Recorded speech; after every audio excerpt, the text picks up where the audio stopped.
Sa ulo ng mga balita, Wesleyan University Philippines nagselebra ng ika-65 anibersaryo. Mga iba't ibang sayawin, tampok sa mass field demonstration sa Plaza Acacia. Transition ng mga student leaders sa mga administrative at academic offices ginawa sa unang pagkakataon. Mga larawang ilustrado, tampok sa mask and photo exhibit. Mga kotse at motor nagpagilasan sa Yabangan 2011 Car and Motor Show. Mga modelo, rumampa sa Runway 2011. Exclusive, Motor Pool Office, nasunog. Supreme Student Council at College Local Council Election 2011, ngayong Marso na. At live nating tunghayan ang Coronation Night ng Mr. and Miss Wesleyan 2011. At ito ang Balitang Wesleyan. Nagselebra ng ika-65 anibersaryo ang Wesleyan University Philippines at narito ang ulat ni Seychelle Sarmiento.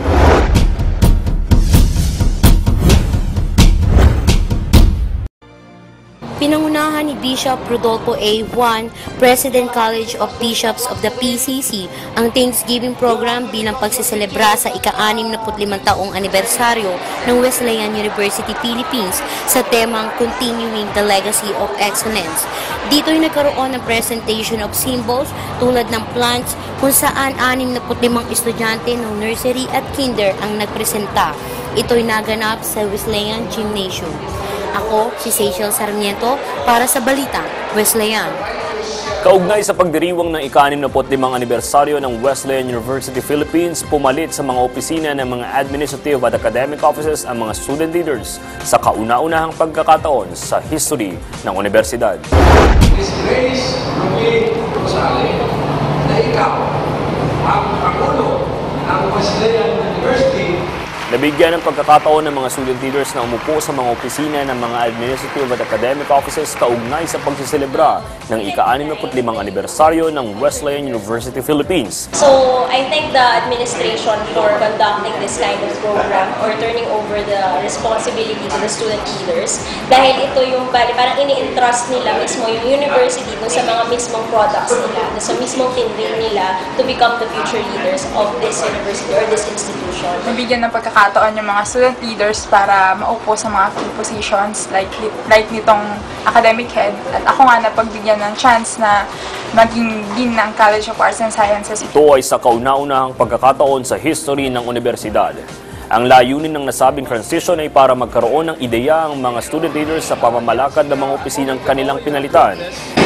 That for the first time in the history of this university, we have turned over the responsibility of all academic and administrative heads of the university to their student counterpart. Ito ay tumagal ng 2 araw at naging parte ng pagdiriwang ng anibersaryo ng Wesleyan University Philippines. Sa iba pang balita, malalaman na ngayong gabi kung sino ang tatanghaling Mr. and Miss Wesleyan 2011 at live mula sa Wesleyan Gymnasium naroon si Seychelle Sarmiento. Seychelle? Live na live nga tayo ngayon dito sa Wesleyan University Gymnasium kung saan matutunghayan natin ang search for Mr. and Miss Wesleyan 2011.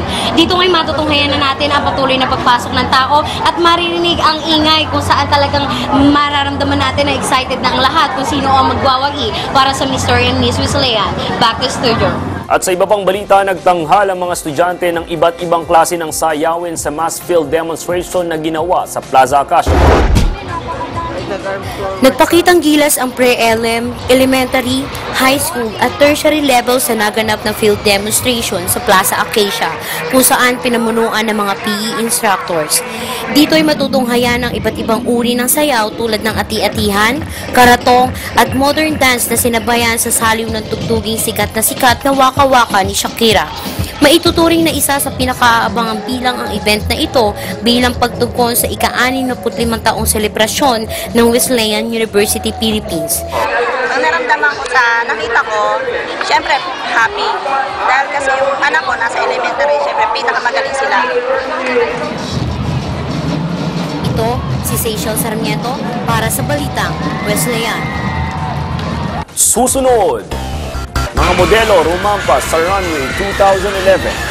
Tampok ang mga larawang ilustrado sa Mascom Photo Exhibit.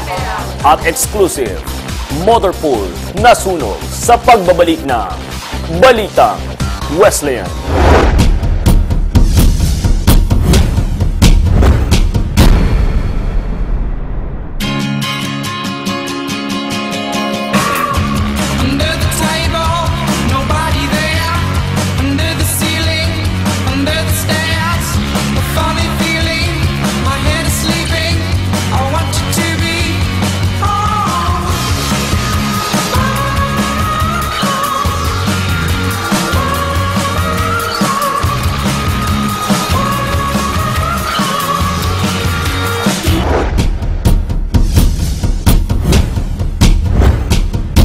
Mga modelo rumampas sa runway 2011 sa report ni Alex Gamboa. Rumampa ang mga modelo sa iba't ibang departamento sa runway 2011, isa sa mga proyekto ng Supreme Student Council. Ang fashion show ay nahati sa tatlong kategorya, ang ethnic haute couture, prêt-à-porter at ang futurist fashion style na avant-garde. Ang mga disenyo ng kanilang mga suot ay gawa at konsepto mismo ng kani-kanilang designer. Nanalo sa nasabing fashion show sila Mika Haro Baldonado mula sa College of Nursing at Patrick Cyril Ramirez mula sa High School Department. Nakuha naman nila Christopher Lloyd Ramos at Mika Haro Baldonado ang Best in Ethnic Haute Couture at John Maverick Bernardino at Kiana Austria ang Best in Prêt-à-porter Attire. At para naman sa avant-garde ay nakuha nila Jeffrey Nolasco at Maria Joan Esguerra.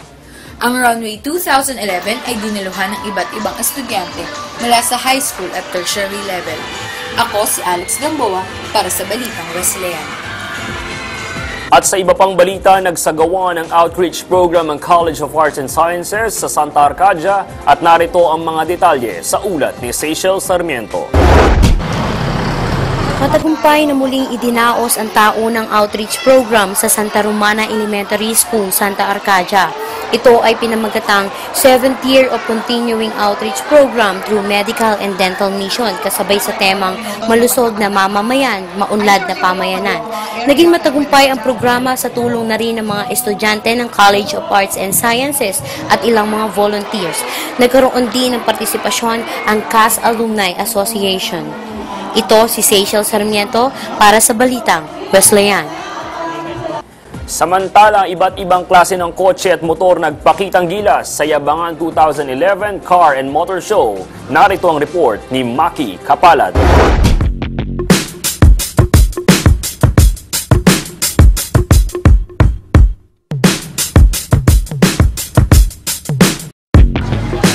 Iba't ibang klase ng magagara at mamahaling sasakyan ang inirampa ng mga estudyante para sa Yabangan Day na inilunsad ng College of Business and Accountancy. Sa aming panayam sa head organizer ng event na si Martin Gatchalian, na bukod sa pag-display ng mga sasakyan ng mga partisipante, layunin din ito na ipakita sa buong Nueva Ecija ang galing at talino ng mga estudyante ng Wesleyan University Philippines. Ang purpose namin para ma-market yung Wesleyan.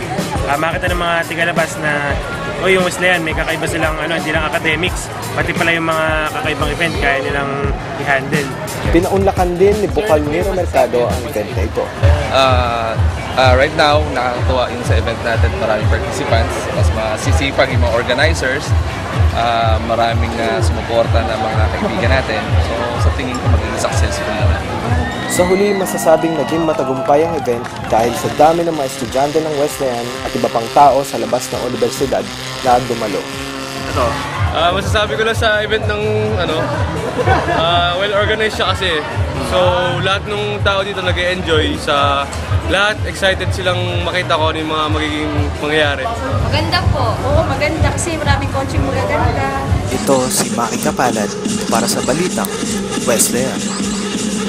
At live nating balikan ang Wesleyan Gymnasium kung saan naroon si Seychelle Sarmiento. Seychelle, kamusta na dyan? Ngayon live na tayo dito sa loob ng Wesleyan Gymnasium kung saan matutunghayan natin at makikita na ina-award na ang mga minor awards sa ating mga kandidato. Maya-maya lamang ay nakikita na natin ang ating mga kandidato sa kanilang formal attire.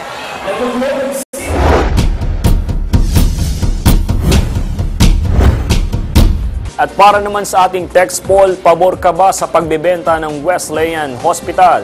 I-type lang ang A kung pabor ka at B kung hindi, isend sa 211 para sa mga smart users at 293 para naman sa mga Globe subscribers.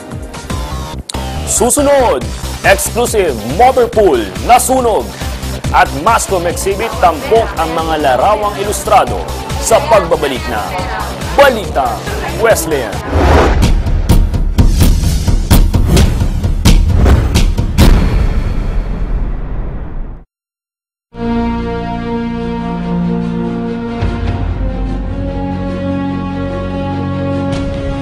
It's beautiful.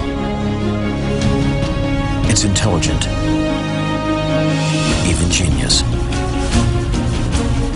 But does your network work? Yes, I can hear you now. This is America's largest and most reliable network, Verizon, built so you can rule the air.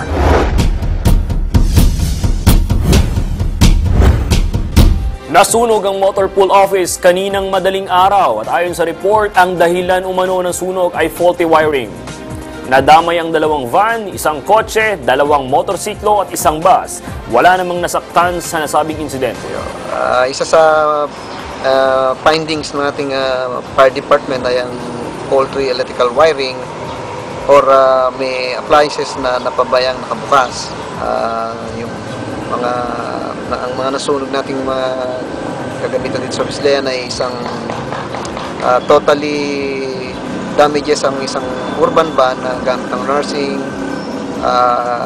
isang kotse na harapan ng nasunog na pwedeng ayusin pa, and then isang van at isang school, yung tagiliran ng school bus ay slightly burned.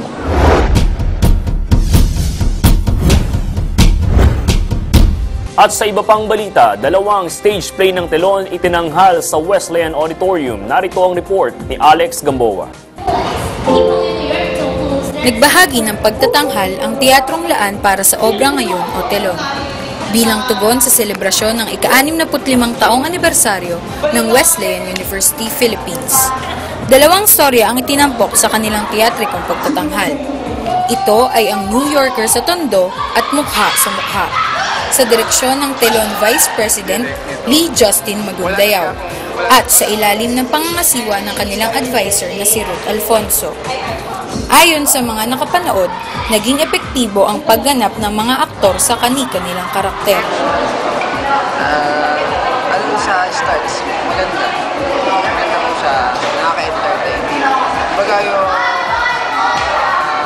environment mo na pinagdanapan, hindi siya nakasakit sa mata, na hindi siya OA tignan. Parang classic na medyo sa panahon natin ngayon, parang in na yun. Ang Telon ay ang Theater Arts Group ng Office of Cultural Affairs. Ako si Alex Gamboa para sa Balitang Wesleyan. Samantala, nagsagawa naman ng poster making, essay writing at photo contest ang genre, ang official publication ng Wesleyan University Philippines. At narito ang mga detalye sa report ni Nico Rodriguez. Dinaos ang Central Student Publication of Wesleyan University Philippines o mas kilala sa pangalang genre, ang Kathang Metapora 2011, kung saan nagtagisan ng galing ang mga mag-aaral sa larangan ng essay writing, poster making at photo contest. Tinanghal na kampiyon sa essay writing si Sheena Marie Quizon, samantalang si Michelle Manghinang ay nagkampiyon sa photo contest at si Ron Mutuk para sa poster making contest. Naging hurado sa nasabing kaganapan ang batikang profesor mula sa College of Arts and Sciences na si Professor Ramon Belmonte para sa photo contest, Expectacion Gonzalez sa essay writing contest at Carl Dionisio para sa poster making contest. Ako si Nico Rodriguez para sa Balitang Wesleyan.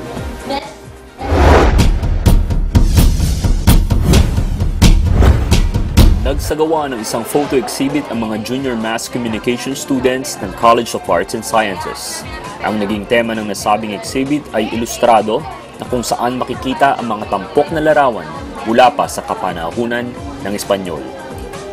Ang theme namin sa photo exhibit na to ay ilustrado. As you can see sa mga pictures, ano siya, Spanish colonial heritage. So, mga lumang bahay, lumang gamit, nung panahon ng Espanyol. Paano kami nagkakaroon ng mga audience dito? Meron kaming mga runners sa baba na tumatawag. Nag-i-invite ng mga students from this campus and then pinapasok namin sila dito. Tapos, as a twist, yung mga classmates namin, yung mga organizers na ibang mga babae namin, nagsuot ng mga Pilipiniana para maramdaman nila yung spirit ng pagka-ilustrado noon. So, ito sila ngayon, makikita mo. At para sa ating text poll, pabor ka ba sa pagbebenta ng Wesleyan Hospital? I-type lang A kung pabor ka at B kung hindi. I-send sa 211 para sa mga smart subscribers at 293 para sa mga Globe. Susunod, SSC at CLC election ngayong Marso na at jobs fair ginawa sa Wesleyan Gymnasium. At sino-sino ang tatanghalin na Mr. and Miss Wesleyan 2011 sa pagbabalik na Balita Wesleyan.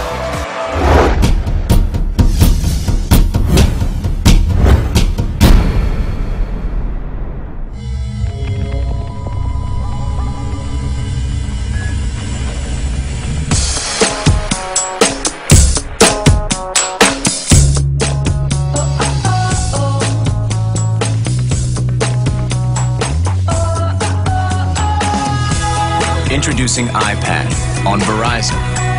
All the magic of iPad, all the nationwide power and reliability of Verizon.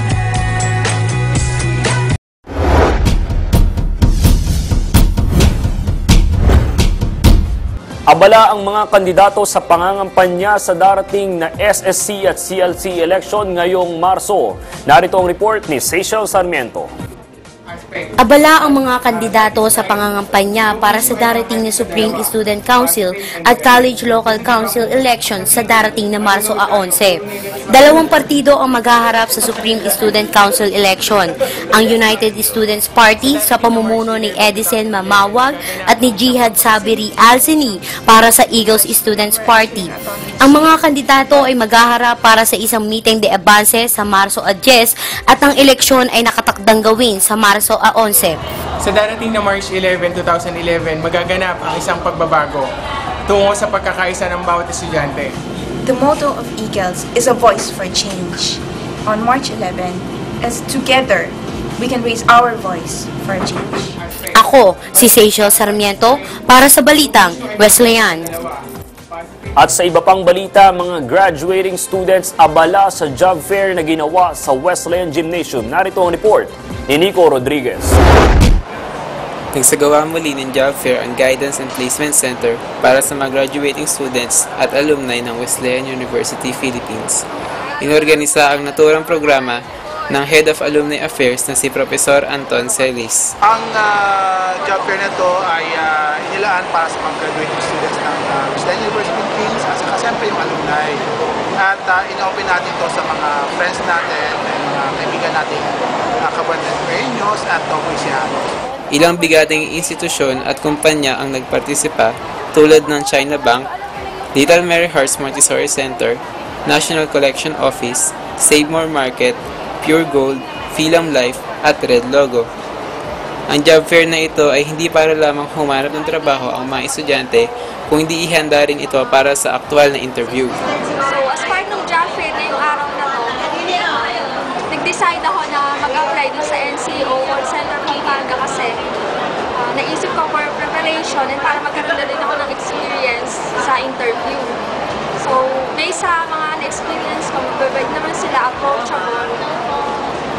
Tsaka, nalaman ko na kailangan talaga nagtataglay ka ng excellent English communication skills. Ito si Nico Rodriguez para sa Balitang Wesleyan. Inilungsad na ang bagong proyekto ng Supreme Student Council na queuing system kaninang umaga. Narito ang report ni Alex Gamboa. Inagurahan ang bagong proyekto ng Supreme Student Council na queuing system kaninang umaga.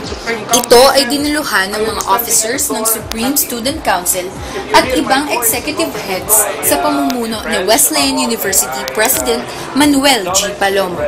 Ang proyekto ay naglalayo na matulungang mapabilis ang mga transaksyon sa Treasury, Accounting at Register Office. Pinangunahan ni SSC President Ruby Grace Rosale, WUP President Professor Manuel Palomo, at isa sa mga accreditors, Dr. Joyce Maya Maguru, ang traditional ribbon cutting ng nasabing proyekto. We came up with this project that would benefit not only the students but also the administration itself for faster transaction and ease of enrollment and payment and all. That's why I'm endorsing this queuing system to the admin family here that this would benefit you and also the students, that all of us here would mas mapabilis po ang transaksyon natin lahat kaysa po yung madaming pila and nagkakagulo pag-enrollment. So, I hope na maging tulong po ito na initiative namin sa inyo. Ako si Alex Gamboa para sa Balitang Wesleyan. At live na nating balikan ang awarding ng Mr. and Miss Wesleyan 2011. Live na live pa rin mula sa Wesleyan Gymnasium. Seychelles!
Congratulations sa mga nanalo at sa resulta ng ating text poll, mas marami ang hindi sumang-ayon sa pagbebenta ng Wesleyan Hospital. So, para sa akin po, hindi ako pabor na ibenta yung WUP Hospital kasi para sa akin, nung first year ako dito, so proud as a Wesleyanian na meron sariling hospital yung Wesleyan here sa loob ng camp. Para po sa akin, oo.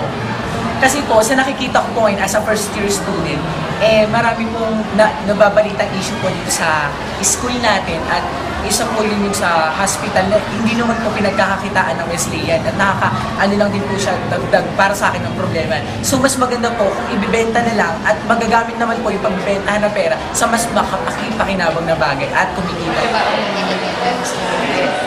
Kasi di ba kaya ngayon tinayo yung Wesleyan Hospital is para sa mga estudyante.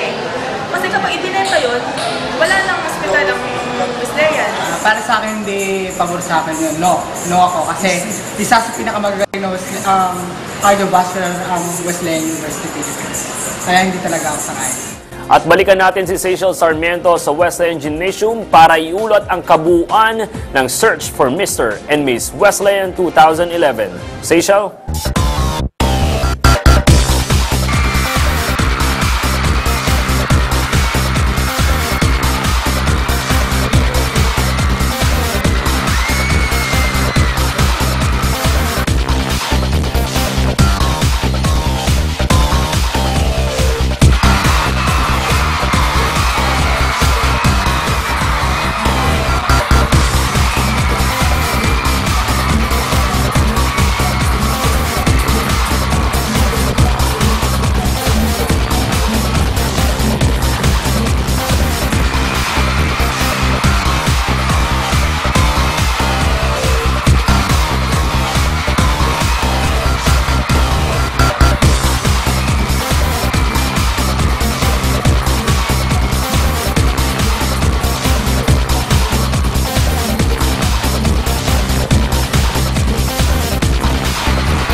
Magtatapos ang search for Mr. and Miss Wesleyan 2011 at ito ay nasukit ni Tito Romirang at Cyril Mendoza. Mula dito sa Wesleyan Gymnasium, ako si Seixo Sarmiento para sa Balitang Wesleyan. At yan ang mga balitang aming nakalap ngayong araw. At ito ang Balitang Wesleyan.